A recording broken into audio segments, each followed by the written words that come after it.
जैसा कि आपको पता होगा कि यूक्रेन युद्ध के बाद आज नया फ्रंट जो है गल्फ कंट्रीज़ में खुल गया है। ठीक, कुछ दिन पहले लगभग आज 12वां दिन इस युद्ध का है। ठीक ना, इसमें इजराइल और अमेरिका ईरान के सबसे पहले ये गोल बताया गया कि वहाँ पर जो लीडरशिप है उसको ख़त्म करना है। ठीक ना, नया रिजिम चेंज करके नया लाएंगे, उसके बाद यहाँ पे फिर सिस्टम नए तरीके से चलेगा ताकि वहाँ पर जो एटॉमिक प्रोग्राम है एटॉमिक प्रोग्राम को न्यूट्रलाइज किया जा सके। लेकिन आज खामेनेई जो वहाँ के सुप्रीम लीडर थे वो शुरू में ही उनकी हत्या हो गई।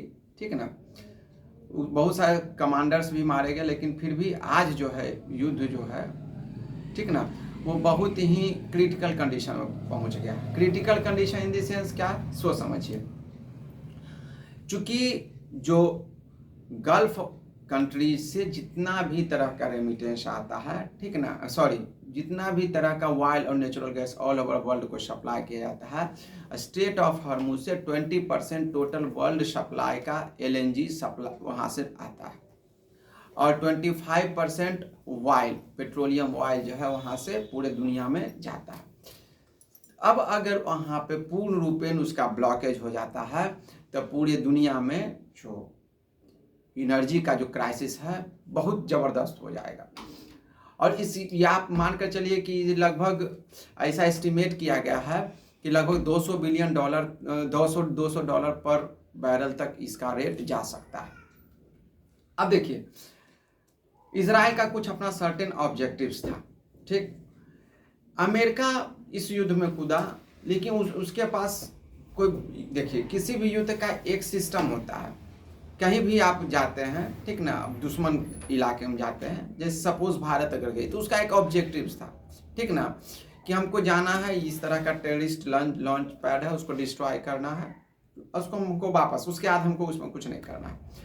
लेकिन अमेरिका का कोई इसमें गोल था नहीं, कोई सर्टेन, मतलब ये सिर्फ यहाँ था कि चलो भाई वहाँ ईरान को लीडरशिप को ख़त्म कर देना है, और इसको यही मानकर चला था कि इतना कमजोर ईरान है कि 2 से 4 दिन में हम इस सिस्टम को वहाँ पर न्यूट्रलाइज कर देंगे, रिजीम चेंज हो जाएगी। वहाँ का जो मतलब वहाँ के लोग हैं वो ऐसे भी खामनेई के खिलाफ हैं, तो वहाँ पे क्या होगा कि रिजीम चेंज करने में आसानी हो जाएगी। और उनका ईरान का जो आर्सेनल था, मतलब उनके पास जो मतलब ड्रोन्स है, मिसाइल्स है और अलग अलग तरह के हथियार थे, उसका मिसकैलकुलेशन अमेरिका करती। ठीक, तो देखिए क्या हो गया, गल्फ ऑफ ओमान और गल्फ ऑफ पर्शियन गल्फ को जो मिलाने वाला जगह है, गल्फ ऑफ ये हॉर्मुज जो है, स्टेट ऑफ हॉर्मुज, वो बहुत ही नैरो लाइन है। ठीक ना, वहाँ पर जो ईरान है, ठीक ना, वो उसको ब्लॉक कर दिया। आज ही देखे होंगे कि थाईलैंड का जो एक शिप और क्या बोलते हैं वहाँ पे ये वाइल टैंकर है आ रहा था, ईरान का एक ड्रोन है उसको मार के गिरा दिया गया। हालांकि वो जो वाइल है वो इंडिया के लिए आ रहा था, ठीक ना, लेकिन वो थाईलैंड का था। तो इस तरह से आप देखिए, अगर वहाँ पे अगर किसी भी एक भी इस तरह को वाइल कंटेनर को उड़ा दिया जाता है, ठीक ना, तो आप मान कर चलिए कि वहाँ पर सीधी जितना भी इंश्योरेंस कंपनी है हाथ उठा दिए, भैया यहाँ पर कोई तरह का रिस्क हम कवर नहीं कर सकते। तो कोई भी तरह का कंपनी जो है इसमें अपना रिस्क नहीं ले सकती है। अब अमेरिका के साथ स्थिति हो गया, गले की फांस हो गई है। इजराइल अपने ऑब्जेक्टिव्स को पूरा कर रहा है, ठीक ना, लेकिन अमेरिका जो है वो अंधाधुंध सिर्फ बमबारी कर रहा है, ठीक ना। उसका अब उसको समझ ही में रहा है, क्योंकि सेकेंड लाइन लीडरशिप भी वहाँ पर तैयार है, ठीक। अब उसको समझ में नहीं आ रहा है कि इस युद्ध से निकला किया जाए। दूसरा, अब ये जो एनर्जी संकट इस तरह से पैदा हुआ है, ठीक ना, अब इस एनर्जी क्राइसिस को किस तरह से कंट्रोल किया जाए। याद रखिए, इस एनर्जी क्राइसिस को सबसे ज़्यादा अगर डुबाएगा तो वह यूरोपीय यूनियन देश को डुबा देगा, याद रखिएगा, क्योंकि दुनिया की कोई ऐसी इकोनॉमी नहीं है जो $200 पर बैरल पर खुद की इकोनॉमी को सस्टेन कर सकती है। अब देखिए, भारत की का जहाँ तक बात है, तो भारत जो है उसके लिए चाइना, ठीक ना, मतलब रिलायबल सप्लायर है, चूँकि रसिया को भारत जो है उस समय रसिया के साथ खड़ी थी, भारत ये खड़ा था जब पूरी दुनिया उस पर सैंक्शन लगाने पे तुली हुई थी। आपको पता होगा कि दुनिया का सबसे ज़्यादा जो क्या बोलते हैं ऑयल का हम इंपोर्टर हैं, लेकिन इस एक समय तक दुनिया का मतलब सेकेंड लार्जेस्ट एक्सपोर्टर बन गया था ऑयल का। यही अमेरिका के नज़र में भी खटक गया था। खैर, तो अब वहाँ परिस्थिति क्या हो गया है कि डोनाल्ड ट्रंप बात किए हैं रसिया के जो प्रेसिडेंट हैं व्लादिमीर पुतिन से, लेकिन व्लादिमीर पुतिन भी इसी समय का इंतजार कर रहे थे। याद रखिए, व्लादिमीर पुतिन वो मास्टर प्लेयर है, ठीक ना, जो अब जो है इस पूरे कॉन्फ्लिक्ट में की रोल अदा करेंगे। कैसे, सो देखिए, या रसिया चाहे तो पूरे यूरोप के का जो एलएनजी और पेट्रोलियम जो क्राइसिस है उसको एक झटके में ख़त्म कर सकते हैं। लेकिन अब व्लादिमीर पुतिन भी क्या कर रहे हैं कि बोले कि भैया जो आप मेरा $300 बिलियन फ्रीज किए हैं भैया, वो आप हमको पैसा दीजिए और जितना सैंक्शन है इंस्टेंट हटाइए, नहीं तो हम आपको एक बूंद भी ऑयल सप्लाई नहीं करेंगे, आपको जहाँ से लेना। अब देखिए, जो यूक्रेन रसिया युद्ध हुआ था, बाढ़ हुआ था, तो उस समय क्या हो गया था कि पूरे यूरोपियन यूनियन जो है वो तेल के लिए क्या हो गए थे, जो खाड़ी देश है उस पर टोटल डिपेंडेंट हो गए थे। आज उसका खामियाजा उनको भुगतना पड़ रहा है।